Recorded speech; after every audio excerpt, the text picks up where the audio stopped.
laughter from inside still echoing behind him. The sidewalk buzzed with life, voices, footsteps, engines. But something stilled him.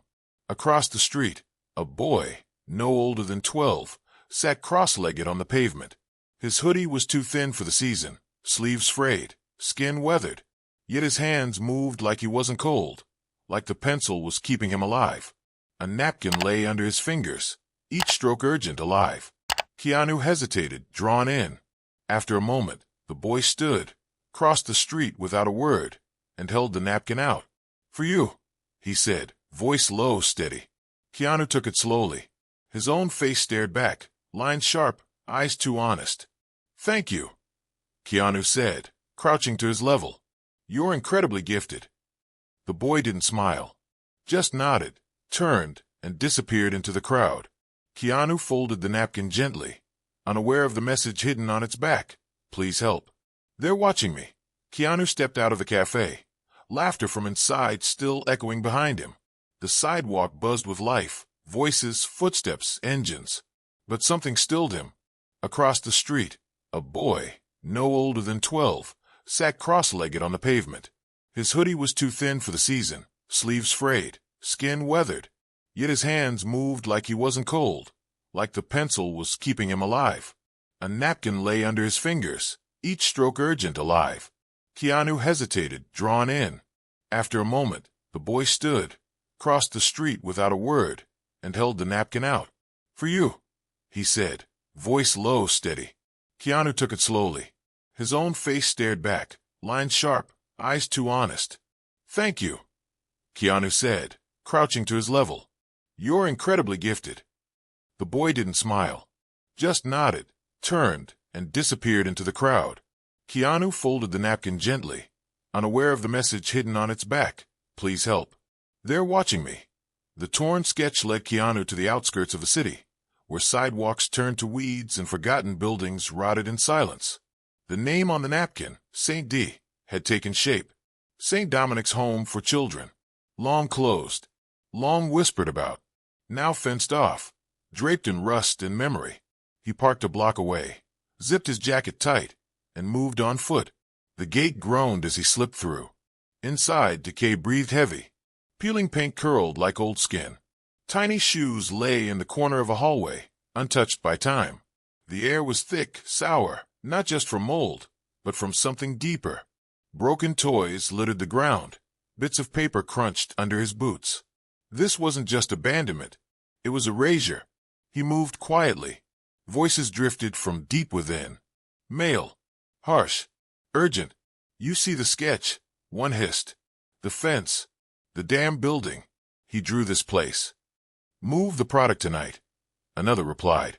"No more risks." Keanu stilled, heart pounding. Product. A boy. A human life.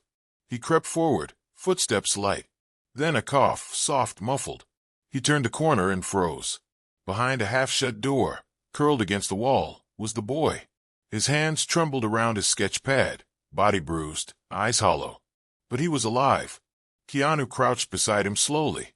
"You're not invisible anymore," he whispered. The boy flinched, then looked up. Recognition flickered. Keanu offered his hand. The boy took it, weak but willing.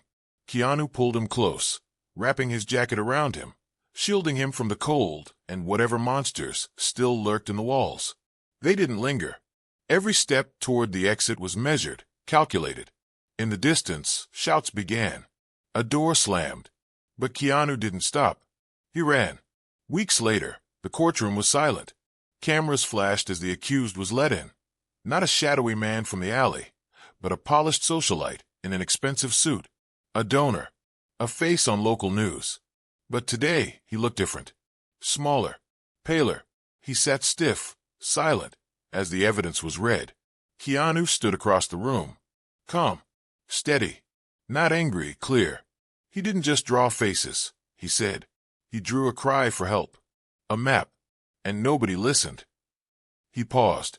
The room held its breath. I didn't save him. He saved me from looking away. The trafficker said nothing.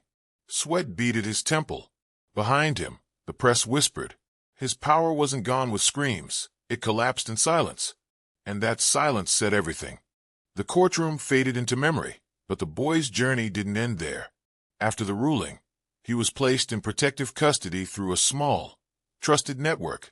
The safe house was quiet, surrounded by tall trees, and even taller silence.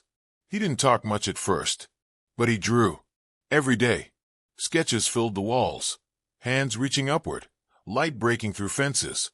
Figures once faceless now shone with eyes. Sharp eyes. Honest eyes. The city moved on quickly. Headlines flared for a week, maybe two. Then vanished, replaced by scandal, sports, distraction. But in forgotten corners, something stirred. A nonprofit received anonymous funding to expand its shelter capacity. Investigators reopened 3 old cases tied to missing boys.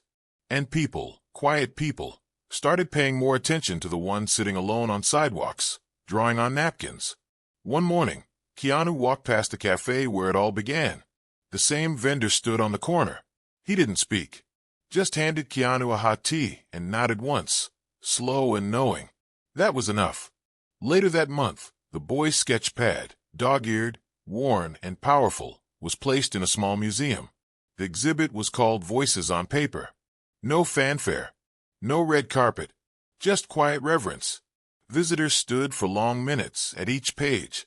They didn't need words to understand. The man behind it all, the polished socialite, wasn't just sentenced. He was stripped. Lawsuits drained him dry.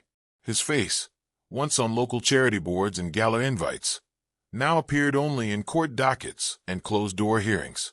People crossed the street when they saw him, not out of fear, but disgust.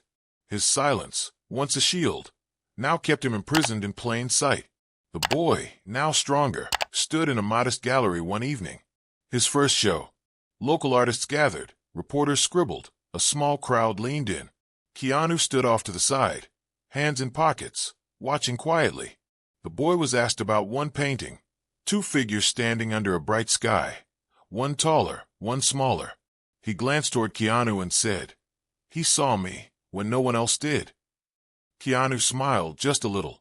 Keep showing the world what they missed.